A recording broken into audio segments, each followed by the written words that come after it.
Several weeks ago, news flashed on the start of production of a brand new ultra-luxury electric vehicle. It's called the FF91. This is the first ever car by fledgling American startup Faraday Future Intelligent Electric Corporation, or Faraday Future, and it's being built in Hanford, California. Today we're looking at who this startup is and how they expect to compete with Tesla, Lucid, and other American EV makers. So, Faraday Future finally started its production. Big news, not just because this is their flagship EV, but also because it came after months of delay. Here's the thing, the last target delivery of the new EV was slated late last year, 2022, but it got moved out several months. But collectively, you could say it's actually years of delays. I'll talk more about that later on. The FF91 is loosely categorized as a crossover, and it offers a driving range of 381 miles, which is apparently a longer driving range and better acceleration than Tesla Model X. It is, however, well short of the range leader Lucid. With the FF91, we're talking 3 electric motors, 130 kilowatt-hour battery, 1,050 horses, and it can take you from 0 to 60 in 2.39 seconds. The car is supposed to be your third internet space, the first being your home, the second your smartphone, which explains why the car has 11 screens. The common expectation is that the car will price in the 6 figures, likely north of $150,000. There's anticipation that the company will make another car later that will be below the 6 digits when the FF81 debuts. But for now, the FF91 will be sold in the US and in China. Aside from its high price tag, you can understand who Faraday Future is targeting when you consider the fact that the company plans to open a U.S. store this year. It's poised to serve as its flagship brand experience center, and it'll be in, you guessed it, Beverly Hills, California. Obviously, we're talking deep-pocketed consumers with extra disposable income. The company will prioritize sales in Los Angeles and San Francisco first, and then New York City, Shanghai, and Beijing. Right now, Faraday Futures has 2 tiers of pre-orders for its vehicle. There's a $5,000 deposit for the Faraday 91 Futuristic Alliance tier. That tier is currently sold out. But then there's the $1,500 for the Faraday 91 Futurist tier. Immediately after the announcement that the EV was officially beginning production, Faraday received over 64,000 orders in 36 hours. But here's the thing. Apparently, Faraday Future's current production capacity falls far behind market demand. Almost everybody in America has heard of Tesla. Many have also heard of Rivian and Lucid, but most consumers have never heard of Faraday Future. And that's because it's a relatively new company. It was only founded back in 2014, which is less than 10 years ago. Despite it being a young startup, it's already seen its fair share of CEOs. Founder and initial CEO was Chinese businessman Jia Yueting, also known as YT Jia. But then the company faced several hard financial issues, and he was replaced by Karsten Bretfeld, who had previously worked at BMW and Byton. Later, Bretfeld was replaced by Shuifeng Chang, otherwise known as XF, and he remains the current CEO today. Despite the excitement right now with the production of the FF91, the reality is that Faraday Future's very first plan was to release an EV back in 2017. So you could say it's 5 years late. It aimed for its first car to be 100% electric, zero emission, and fully connected and personalized in revolutionary ways. At the time, the company resided in a former Nissan research and design building in Gardenia, California. It had 200 employees, and it was growing really quickly, hiring some 10 new employees each week. Unfortunately, 2017 came and went, and no car was ever produced. If you're wondering why the 5-year delay, well, here's the funny thing. When Faraday Future shared its initial target release date, there were still a lot of unknowns. First of all, the company didn't even have a factory yet. And while it seemed like Faraday Future's first model would be built by a contracted U.S. manufacturer, it was unclear whether major components would be built in other countries or who would build them, for that matter. And unclear was what was the car going to be called. Oh, and also they had no clear idea who the company's CEO was at the time. All that was known at the time about this upcoming car was that it would have 4 wheels, look like a high-riding sedan, but without internal combustion engine parts. There was also a small rendering of the rear of the car available on Faraday Future's website. In fact, the rendering kind of looked like a low-slung BMW X6.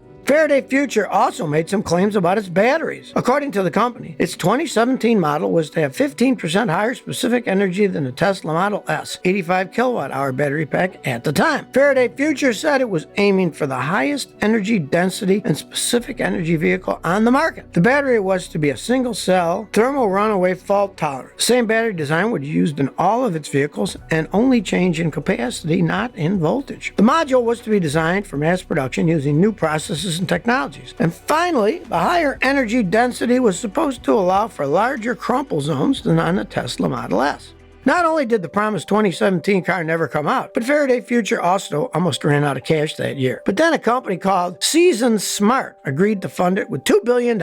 But Faraday Future burned through Season Smart's initial $800 million injection too quickly, and then had to lay off hundreds of employees. It also had to abandon its plan to build a $1 billion Las Vegas production facility and sell the site for $40 million instead.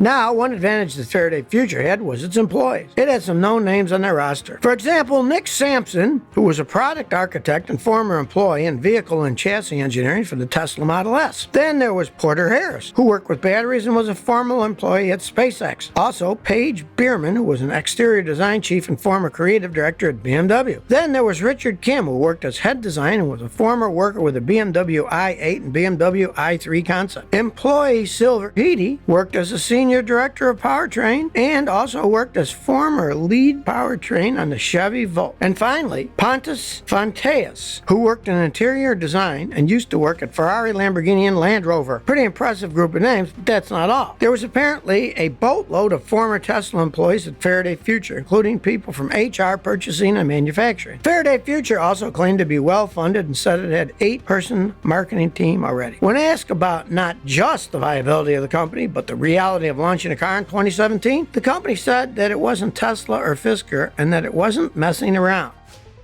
Back in 2016, Faraday Future shared a glimpse of its super secret car. Well, sort of. What I mean is that Faraday Future revealed an EV, but it wasn't its first production sedan. It was a concept car, and it was called Faraday 0-1. It had 4 electric motors with 1 motor at each wheel. It generated 1,000 horses. The technology feature included augmented reality, and the majority of vehicle information was displayed on the owner's smartphone that sat mounted in the steering wheel. The car also had a dramatic tunnel through the chassis that was supposed to channel air towards the batteries to keep them cool.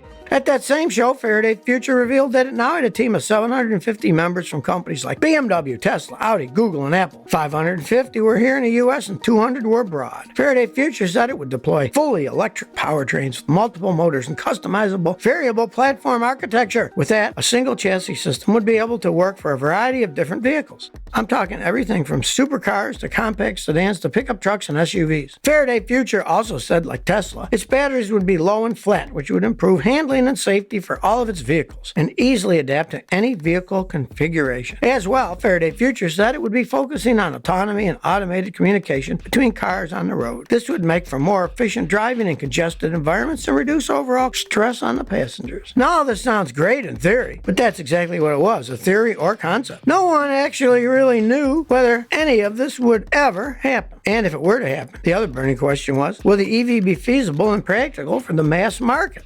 Anyway, fast forward to 2022. The company planned to start deliveries on its first car in the last quarter of 2022. But by the time November came, Faraday Future voiced substantial doubt about its ability to continue, and it wasn't sure it would be able to complete the first deliveries of the FF91 EV.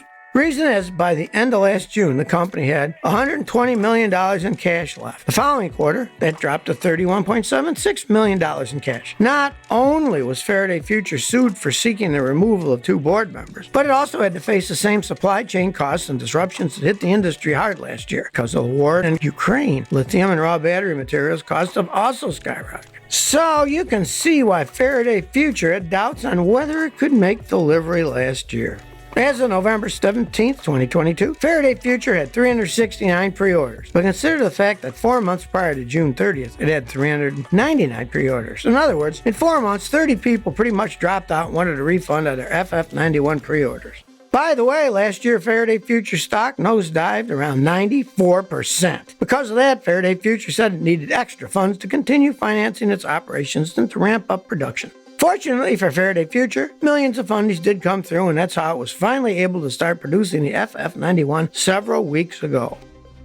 Faraday Futures expects to compete with traditional ultra-luxury brands like Ferrari, Maybach, Rolls-Royce, and Bentley. If you're wondering how Faraday Future will compete against other EV makers, well, it plans to differentiate itself in several ways. But 2 of the main ways are through technology and personalization. Faraday Future's been teasing a slew of tech features for its FF91, and it says the car can be personalized in ways consumers haven't even considered to be possible. There's not much specific details on that for now, though.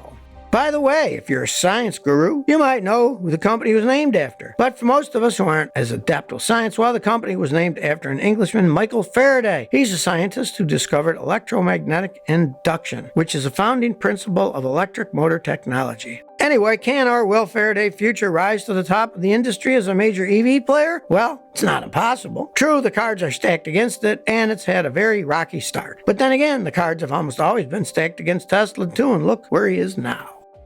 But now you tell me, what do you think about Faraday Future? Is this your first time hearing about the company? Please share by commenting below. If you like this video, please like, share, and subscribe. Thanks for your support.